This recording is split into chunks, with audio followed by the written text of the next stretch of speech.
Ya está Ricardo Villegas, el tocayo de los tocayos, el detective de la ciencia. ¿Por dónde anda el tocayo? ¿En qué nave espacial anda hoy? Vamos a ver, vamos. Ah, no, bueno. Está en la matriz, en la nave matriz. En el halcón galáctico. Exactamente. ¿Cómo está, tocayo? Muy buenos días. Muy bien, tocayo, con el gusto de saludarte. Veo que andas aquí en la Plaza de la Democracia. ¿Dónde andas? Exactamente, en la Plaza de la Democracia. Hoy es viernes de Carolino, invitamos a toda la comunidad universitaria, a toda la gente a que se dé una vuelta para que vea todos los conciertos, las actividades culturales, las lecturas. Hoy habrá mucha poesía, así es que dense una vuelta. Qué rico, qué rico. Además el clima está agradable como para andar por ahí. Exactamente. A ver, ¿qué traes el día de hoy, tocayo? Oye, pues fíjate que voy a traer un poquito a la memoria de quienes nos hacen el favor de vernos, de escucharnos, que quizá recuerden que hace algunos años el gobierno mexicano, por conducto de la Secretaría de Educación Pública, tuvo la no muy buena idea de quitar la materia de civismo en los procesos formativos básicos, es decir, en la primaria. Y yo recuerdo de aquellos ayeres que mucha gente se quejaba de eso, ¿no? Y decía, pero ¿cómo es que le quitan el proceso formativo a los niños en materias tan importantes como es el civismo? Es decir, esta posibilidad de desenvolverse de una manera pues justa, equitativa, en un contexto social, ¿no? En una base de respeto a derechos, de cumplimiento de obligaciones, y que pareciera que en la ausencia de esa materia, pues que se perdían muchas buenas formas, ¿no? ¿Y a qué viene esto que estoy trayendo a la memoria? Porque fíjate que los científicos se están preguntando si es que hay o existe alguna materia que le esté faltando a los alumnos y a las alumnas que se están formando en las ciencias, ya sea a nivel de licenciatura o más aún a nivel de posgrado. Y se dan cuenta que una de las grandes carencias en los procesos formativos de la ciencia está vinculada con la filosofía de la ciencia. Es decir, esas materias en donde nos cuestionamos para qué la ciencia, qué es en aquello en lo que creemos, qué es aquello en lo que deberíamos dejar de creer, qué es aquello en lo que deberíamos de hacer más investigación para evolucionar en el propio avance de las disciplinas. Y la razón del por qué se preguntan qué es lo que le falta al proceso formativo de la ciencia es porque, como ya hemos comentado en este mismo espacio, fíjense que han ido saliendo a la luz los resultados de encuestas mundiales en donde, entre otras cosas, se pregunta a los encuestados qué tanto usted confía en los científicos, ¿no? Es decir, a la gente, al mundo, se le pregunta si tiene confianza en el quehacer de los científicos, si tiene confianza en el decir de los científicos. Y ya decíamos en este espacio que hay encuestas que dicen que el promedio de la gente le da el mismo nivel de credibilidad a un científico que a la persona con la que se toma todos los días el café, ¿no? O sea, a ese mismo nivel está la O sea, en la credibilidad. intimidad, Pues, prácticamente, ¿no? pues ya no digas en la intimidad, ¿no? O sea, si yo me echo una chela contigo y tú me cuentas algo, yo a ti te creo, y después Claro. si le escucho a un científico decir algo, el mismo nivel de credibilidad que te doy a ti, mi cuate, es el mismo nivel de credibilidad que le doy a un científico. Cuando a lo mejor uno podría decir, Claro. oye, no, créele más al científico porque tiene métodos, porque tiene resultados, porque tiene hallazgos, porque bla, bla, bla. No, y ese no es el problema. El problema es que la credibilidad de los científicos está yéndose hacia abajo en esos resultados de esas Mm, encuestas. Claro, tampoco voy a ponerme dramático y decir que se está yendo a pique. O sea, los claro. resultados de las encuestas hablan de una caída de puntos decimales, ¿no? Que no es tan grave, ¿no? Dice, graves, por ejemplo, dice los dueños de las empresas, a eso sí no les cree nadie. Graves a los políticos, a esos nadie les cree nada, ¿no? Pero a los científicos todavía se salvan, ¿no? Y a quienes también muchos les Claro. creen, claro, estos son resultados de Estados Unidos, debo precisar, ¿no? Y eso nos lo reporta en esta semana la revista Science en su editorial. Dice, a quien se le sigue creyendo mucho en Estados Unidos es a los científicos y a los militares, ¿no? Esos no les ha ido tan mal. Pero bueno, el punto es que existe un foco, llamémosle así, amarillo, no es un foco rojo, es un foco amarillo en donde se empieza a ver que empieza a disminuir un poco la credibilidad en los científicos y la comunidad científica dice, antes de que el foco amarillo se vuelva rojo, tenemos que resolver el asunto.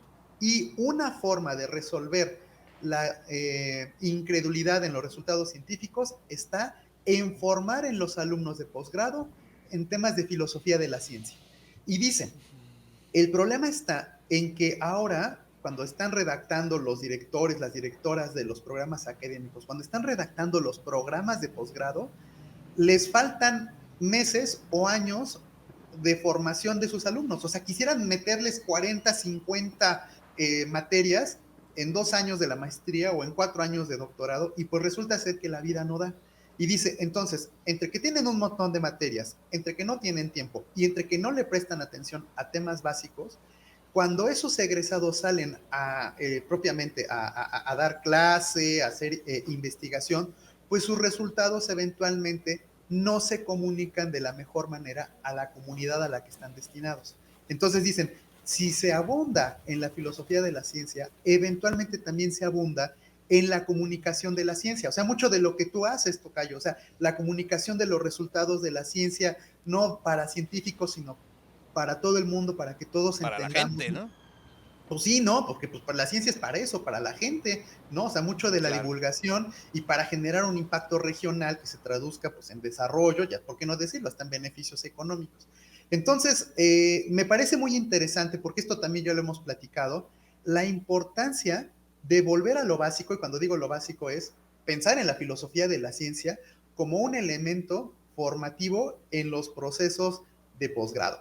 ¿Cómo ves, Tocayo, lo que andan diciendo los de la revista Ay, Science esta pues semana? es muy interesante, pero fíjate que en cuanto leí el tema, eh, de pronto me puse a reflexionar y quizá también lo que podría funcionar es que esta parte de la filosofía estuviera en la educación básica, ¿no? Es decir, no dejarlo como una especialidad, ¿no? Sino que tuviéramos una base desde la educación básica o en la educación media superior que nos encaminara hacia entender estos fenómenos, ¿no?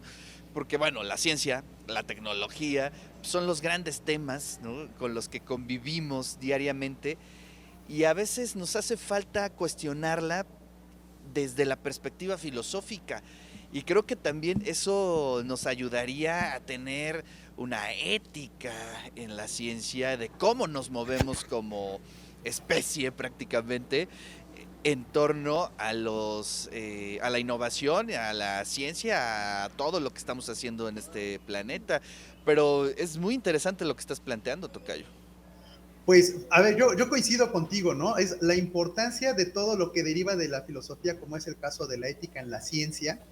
No pensemos exclusivamente en esta famosa teoría del doctor Frankenstein, ¿no? De que si se vale o no Claro. hacer aquí pegotes de seres humanos para crear algo más, ¿no?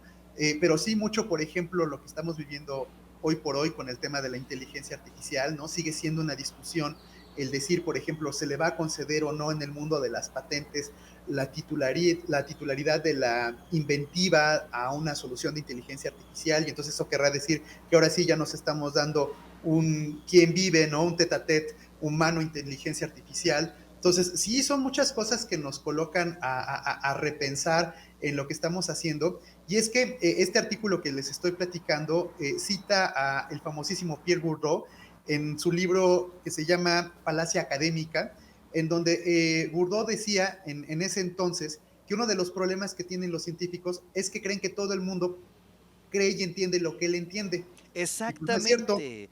Creo que ese es uno de los grandes temas y podrá parecer una nimiedad, pero tiene que ver inclusive con la construcción de nuestra democracia, ¿no?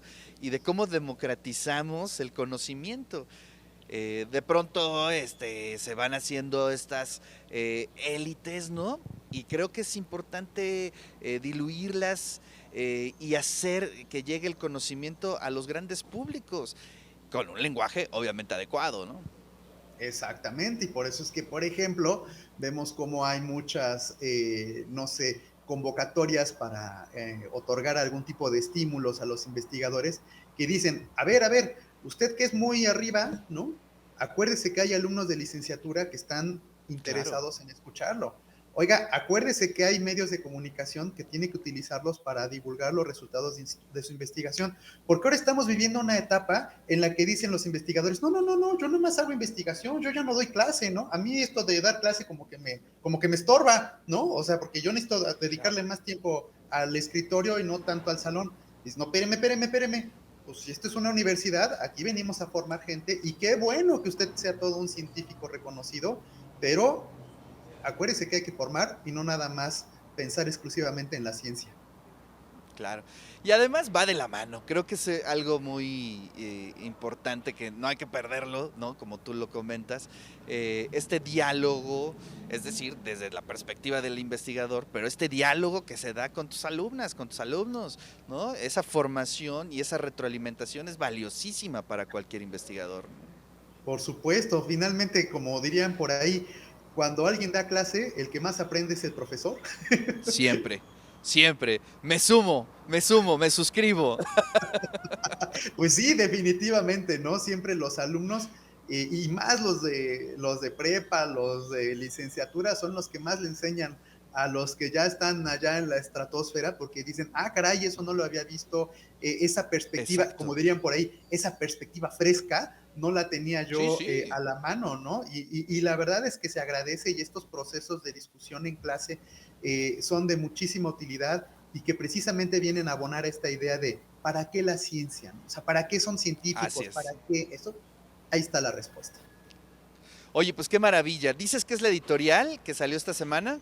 De la revista Science, Science. siempre cuestionándose en estos temas y entonces ellos dicen, bueno, creo que una de las primeras respuestas estaría precisamente en el empezar a modificar los programas de posgrado para que no estén saturados de contenidos de la propia disciplina, sino que sigan Claro. abundando en temas de metodologías de la investigación y que por favor no se olviden de la filosofía de la ciencia, porque de ahí tú lo dijiste muy bien, derivan elementos como la ética científica, como el por qué somos científicos, para qué, ¿no? Y la creencia y la descreencia de algunos conceptos. ¿No? Así es.